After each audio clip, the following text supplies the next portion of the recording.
Hi hello ವೀಕ್ಷಕರೇ, welcome back to my YouTube channel. ಹೇಗಿದ್ದೀರಾ ಎಲ್ಲರೂ? ಐ ಹೋಪ್ ಎಲ್ಲರೂ ಕೂಡ ಚೆನ್ನಾಗಿದ್ದೀರಾ ಅಂತ ಅಂದ್ಕೊಂಡು ಇವತ್ತಿನ ಈ ಒಂದು ವಿಡಿಯೋನ ಶುರು ಮಾಡ್ತಾ ಇದ್ದೀನಿ. ಈ ಒಂದು ವಿಡಿಯೋ ತಮಗೇನಾದ್ರು ಹೆಲ್ಪ್ಫುಲ್ ಅಂತ ಅನಿಸಿದರೆ ಪ್ಲೀಸ್ ಮಿಸ್ ಮಾಡದೆ ಲೈಕ್ ಮಾಡಿ, ಶೇರ್ ಮಾಡಿ, ಕಮೆಂಟ್ ಮಾಡಿ, ಹಾಗೆ ತಪ್ಪದೆ ನಮ್ಮ ಯೂಟ್ಯೂಬ್ ಚಾನಲ್ ಸಬ್ಸ್ಕ್ರೈಬ್ ಮಾಡ್ಕೊಂಡು ಸಪೋರ್ಟ್ ಮಾಡಿ. ಸ್ನೇಹಿತರೆ, ಇಂದು ದೇಶಾದ್ಯಂತ ಮಾಕ್ ಡ್ರಿಲ್ ಅಂದರೆ ಬೆಂಗಳೂರಲ್ಲೂ ಕೂಡ ಮೊಳಗಲಿದೆ ಯುದ್ಧದ ಸೈರನ್ ಅಂತಲೇ ಹೇಳ್ಬೋದು. ಇದ್ರ ಬಗ್ಗೆ ಇವತ್ತು ಕಂಪ್ಲೀಟ್ ಮಾಹಿತಿಯನ್ನು ನಾನಿಲ್ಲಿ ನೀಡ್ತಾ ಇದ್ದೀನಿ. ಭಾರತ ಪಾಕಿಸ್ತಾನ ನಡುವೆ ಯುದ್ಧ ಕಾರ್ಮೋಡ ದಟ್ಟವಾಗಿ ಆವರಿಸ್ತಿದೆ.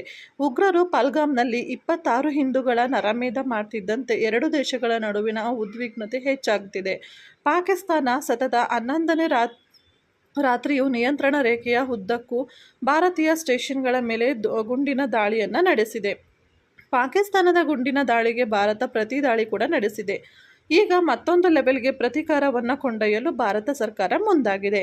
ಇಂದು ದೇಶಾದ್ಯಂತ ಮಾಕ್ ಡ್ರಿಲ್ ನಡೆಸುವಂತೆ ಕೇಂದ್ರ ಸರ್ಕಾರ ಎಲ್ಲ ರಾಜ್ಯಗಳು ಕೇಂದ್ರಾಡಳಿತ ಪ್ರದೇಶಗಳಿಗೆ ಸೂಚನೆಯನ್ನು ನೀಡಿದೆ.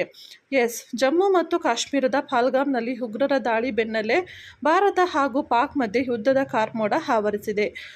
ಪಾಕಿಸ್ತಾನದ ವಿರುದ್ಧ ಸಮರ ಸಾರಲು ಭಾರತ ಸನ್ನದ್ಧವಾಗಿದ್ದು, ಇಂದು ದೇಶಾದ್ಯಂತ 259 ಸ್ಥಳಗಳಲ್ಲಿ ಮಾಕ್ ಡ್ರಿಲ್ಗೆ ಕೇಂದ್ರ ಸರ್ಕಾರ ಸೂಚನೆಯನ್ನು ಕೊಟ್ಟಿದೆ. ಹಿನ್ನೆಲೆಯಲ್ಲಿ ಕರ್ನಾಟಕದಲ್ಲೂ ಮಾಕ್ ಡ್ರಿಲ್ಗೆ ಸಿದ್ಧತೆಗಳು ನಡೆದಿವೆ. ಹಾಗಾದರೆ ಏನಿದು ಮಾಕ್ ಡ್ರಿಲ್, ಬೆಂಗಳೂರಲ್ಲಿ ಎಷ್ಟಿವೆ ಮತ್ತು ಎಲ್ಲೆಲ್ಲಿ ಮಾಕ್ ಡ್ರಿಲ್ ನಡೆಯಲಿದೆ ಎನ್ನುವ ಸಂಪೂರ್ಣ ವಿವರವನ್ನು ಇವತ್ತಿನ ವಿಡಿಯೋದಲ್ಲಿ ತಿಳಿಸ್ಕೊಡ್ತಾ ಇದ್ದೀನಿ. ರಾಜ್ಯದ 3 ಜಿಲ್ಲೆಗಳಲ್ಲಿ ಯುದ್ಧದ ಅಣಕು ಪ್ರದರ್ಶನ ಮಾಡಲು ನಿರ್ಧಾರ ಮಾಡಲಾಗಿದೆ ಎಂದು ಅಗ್ನಿಶಾಮಕ ದಳ ಡಿಜಿಪಿ ಪ್ರಶಾಂತ್ ಕುಮಾರ್ ಠಾಕೂರ್ ಅವರು ತಿಳಿಸಿದ್ದಾರೆ. ಬೆಂಗಳೂರು ಗ್ರಾಮಾಂತರ ಹಾಗೂ ರಾಯಚೂರು ಜಿಲ್ಲೆಗಳಲ್ಲಿ ಮಾಕ್ ಡ್ರಿಲ್ ನಡೆಯಲಿದ್ದು, ಈ ಬಗ್ಗೆ ಕೇಂದ್ರ ಅಗ್ನಿಶಾಮಕ ದಳ ಸಿವಿಲ್ ಡಿಫೆನ್ಸ್ ಅಧಿಕಾರಿಗಳ ಜೊತೆ ಸಭೆ ಮಾಡಲಾಗಿದೆ ಎಂದಿದ್ದಾರೆ. ಬೆಂಗಳೂರಿನಲ್ಲಿ ರಕ್ಷಣಾ ಇಲಾಖೆ ಸಂಬಂಧಿಸಿದಂತೆ ಹೆಚ್ಚು ಬೇಸ್ಗಳು ಹಾಗೂ ಕಚೇರಿಗಳಿದ್ದು, ಸಂಜೆ 4 ಗಂಟೆ ಮಾಡಲು ನಿರ್ಧಾರ ಮಾಡಲಾಗಿದೆ. ಎನ್ಸಿಸಿ, ಎನ್ಎಸ್ಎಸ್, ಸಿವಿಲ್ ಡಿಫೆನ್ಸ್ ಡಾಕ್ಟರ್ಗಳು ಭಾಗಿಯಾಗುತ್ತಾರೆ. ಪೊಲೀಸ್ ಠಾಣೆ ಮತ್ತು ಅಗ್ನಿಶಾಮಕ ದಳ ಪೊಲೀಸ್ ಠಾಣೆಗಳ ಮೇಲೆ ಸೈರನ್ ಇರಲಿದೆ. 35 ಕಡೆ ಇದ್ದು 32 ಕೆಲಸ ಮಾಡುತ್ತಿದೆ. ಬೆಂಗಳೂರಿನ 35 ಕಡೆ ಸೈರನ್ ಇದ್ದು 32 ಕಡೆ ಕಾರ್ಯನಿರ್ವಹಿಸುತ್ತಿವೆ. ಹೀಗಾಗಿ ಸೈರನ್ ಕಾರ್ಯನಿರ್ವಹಿಸುವ ಕಡೆ ಮಾಕ್ ಡ್ರಿಲ್ ನಡೆಯಲಿದೆ.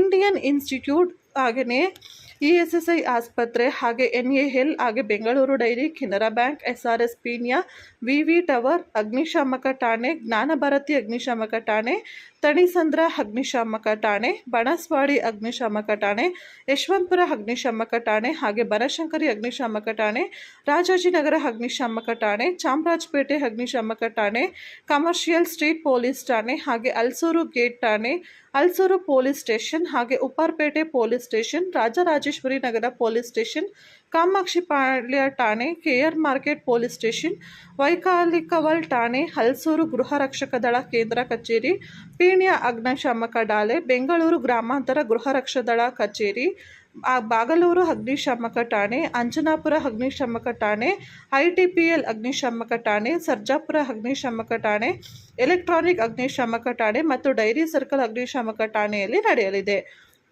54 ವರ್ಷದ ಬಳಿಕ ಈ ಒಂದು ಮಾಕ್ ಡ್ರಿಲ್ ಆಗ್ತಿದೆ ಅಂತಲೇ ಹೇಳ್ಬೋದು. ಹೌದು ಸ್ನೇಹಿತರೆ, 1971ರ ನಂತರ ಅಂದರೆ 54 ವರ್ಷದ ಬಳಿಕ ದೇಶದಲ್ಲಿ ರಕ್ಷಣಾ ಮಾಕ್ ಡ್ರಿಲ್ ನಡೆಸಲು ಕೇಂದ್ರ ಸರ್ಕಾರ ಸೂಚನೆ ನೀಡಿರುವುದು ವಿಶೇಷವಾಗಿದೆ. ಪ್ರಮುಖವಾಗಿ ಕೇಂದ್ರ ಸರ್ಕಾರದಿಂದ ಉತ್ತರ ಭಾರತದ ರಾಜ್ಯಗಳಿಗೆ ಈ ಸೂಚನೆ ನೀಡಲಾಗಿದೆ.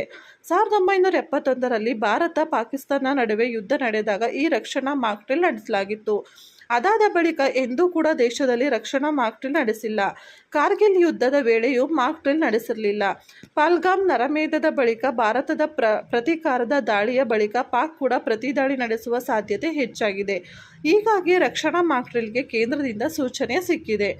ಈ ಮಾಕ್ ಡ್ರಿಲ್ ಮಾಡುವ ಉದ್ದೇಶ ಏನೆಂದು ನೋಡುವುದಾದರೆ, ಯುದ್ಧದ ವೇಳೆ ದಾಳಿ ನಡೆದರೆ ನಮ್ಮ ರಕ್ಷಣೆ ಹೇಗೆ ಮಾಡಿಕೊಳ್ಳಬೇಕು, ಹಾಗೆ ಸೈರನ್ ಆದ ವೇಳೆಯಲ್ಲಿ ನಾವು ಏನು ಮಾಡಬೇಕು, ಸುರಕ್ಷಿತ ಸ್ಥಳಕ್ಕೆ ಹೇಗೆ ಹೋಗಬೇಕು, ಯಾವ ವಿಧಾನ, ಸಾವು ನೋವು ಸಂಭವಿಸಿದರೆ ನಮ್ಮ ಚಿಕಿತ್ಸೆ ಹೇಗೆ ಮಾಡಿಕೊಳ್ಳಬೇಕು, ಆಸ್ಪತ್ರೆಯಲ್ಲಿರುವ ರೋಗಿಗಳು ಹೇಗೆ ಸುರಕ್ಷಿತವಾಗಿರಬಹುದು, ರಕ್ತ ನಿಧಿಗಳಲ್ಲಿ ಹಾಗೂ ಆಸ್ಪತ್ರೆಯಲ್ಲಿ ಅಗತ್ಯ ಸಲಕರಣೆ ಚೆಕ್ ಮಾಡುವುದು, ಬೆಡ್ಡು ಹಾಗೆ ಮಾತ್ರೆಗಳು, ಔಷಧಿಗಳನ್ನು ಹೇಗೆ ಶೇಖರಣೆ ಮಾಡುವುದು ಎಂದು ನೋಡುವುದು. ಒಂದು ವೇಳೆ ದಾಳಿ ನಡೆದರೆ ಸುರಕ್ಷಿತ ಸ್ಥಳಕ್ಕೆ ಹೇಗೆ ಬೇಗ ಹೋಗಬೇಕು ಎಂದು ಕೂಡ ನೋಡ್ಬೋದು. ಹಾಗೆ ಮಾಕ್ ಡ್ರಿಲ್ ಆದರೆ ಯುದ್ಧ ಗ್ಯಾರಂಟಿ ಅಂತಲೇ ಅರ್ಥ. ಇದು ಯುದ್ಧದ ಕೊನೆಯ ಪೂರ್ವ ತಯಾರಿ ಆಗಿರುತ್ತೆ. ಪ್ರಧಾನಿ ಸೂಕ್ತ ಸಮಯದಲ್ಲಿ ಸೂಕ್ತ ನಿರ್ಧಾರ ಕೈಗೊಳ್ಳುತ್ತಾರೆ.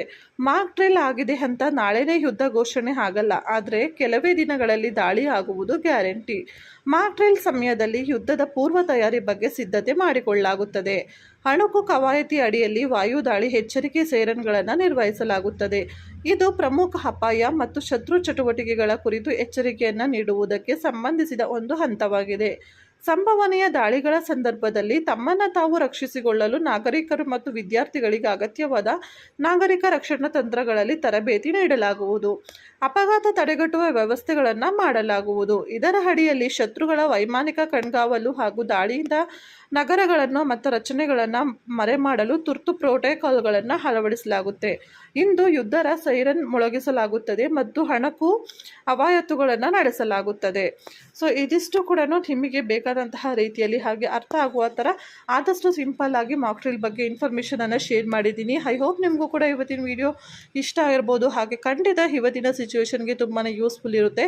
ಸೊ ಪ್ಲೀಸ್ ಮಿಸ್ ಮಾಡದೆ ವಿಡಿಯೋನ ಎಂಡ್ವರೆಗೂ ವಾಚ್ ಮಾಡಿ. ಹಾಗೆ ಯೂಸ್ಫುಲ್ ಅಂತ ಅನಿಸಿದರೆ ಲೈಕ್, ಶೇರ್ ಆ್ಯಂಡ್ ಕಮೆಂಟ್ ಮಾಡೋದನ್ನ ಮರಿಬೇಡಿ. Thank you so much for watching. Take care. Bye.